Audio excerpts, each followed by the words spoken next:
Magandang araw Pilipinas, narito po ang latest Weather Today forecast. Maligayang Pasko po sa lahat ng mga kababayan ating nanonood sa ngayon.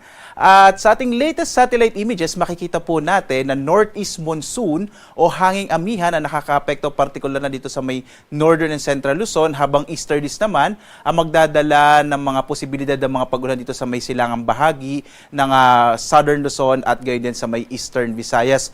Nakita po natin na muling lumalakas itong northeast monsoon o hanging amihan, kaya posible or malaki yung posibilidad ng mga pag-ulan partikular na sa may ilang bahagi ng Cagayan Valley region, gayon din sa may Aurora, Quezon, at asahan din natin ilang bahagi ng Cordillera. Mapapansin po natin walang masyadong kaulapan dito sa Luzon at gayon sa ilang bahagi ng Mindanao, dahil dyan inaasahan natin malaking bahagi ng ating bansa ay makararanas ng maaliwalas na panahon ngayong araw nga ng Kapaskuhan, bagamat posible ang mga pulupulong mahihinang pag-ulan, mga ambon lamang dito sa Luzon, habang may mga thunderstorms na maaaring maranasan sa Visayas at sa Mindanao. Nakikita rin natin, wala tayong minomonitor na anumang low pressure area sa loob at labas ng Philippine Area of Responsibility. Medyo maliit na yung posibilidad na magkaroon po tayo ng bagyo hanggang sa pagtatapos ng taon na to base sa pinakuling datos na nakalap ng Pag-asa.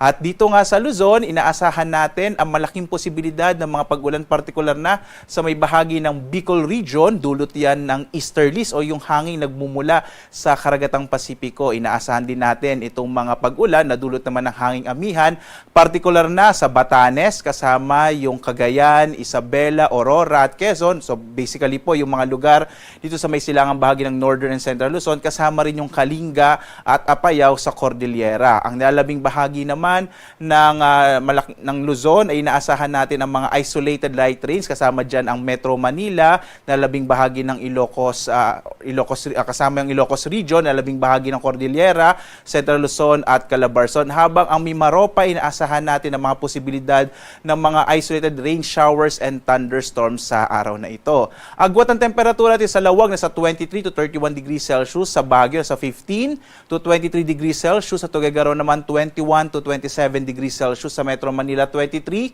to 29 degrees Celsius, Tagaytay 21 to 28 degrees Celsius, habang sa Legazpi 24 to 30 degrees Celsius. Inaasahan natin na bababa pa po ang temperatura sa mga susunod na araw, lalo't inaasahan nga natin itong paglakas pa ng hanging amihan or northeast monsoon. Dito naman sa Palawan, Visayas at Mindanao, may mga posibilidad ng mga localized thunderstorms sa Palawan, dulot ng easterlies. Agwat ang temperatura sa Calayan Islands sa 26 to 30 degrees Celsius. Dito naman sa Puerto Princesa, nasa 25 to 30 degrees Celsius. Sa bahagi naman ng Northern Samar, posible pong maging maulap yung kalangitan na may mga pag-ulan sa araw na ito, at ang nalalabing bahagi ng Kabisayaan ay makararanas ng mga isolated rain showers and thunderstorms. Agwat ang temperatura sa Iloilo, 25 to 31 degrees Celsius. Sa Cebu naman, nasa 26 to 31 degrees Celsius. Sa Tacloban, 24 to 31 degrees Celsius.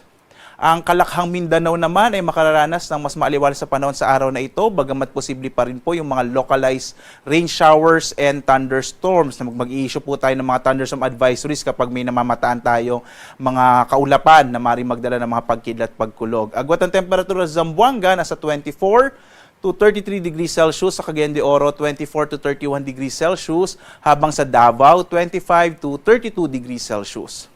Narito naman ating inaasahang magiging lagay ng panahon towards the weekend.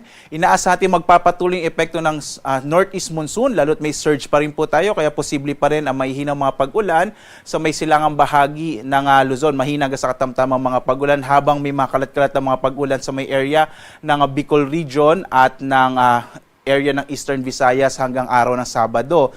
Pagdating po ng Linggo hanggang Lunes, posible pa rin magpatuloy, bagamat posible medyo humina na yung northeast monsoon towards the start of the week next week po.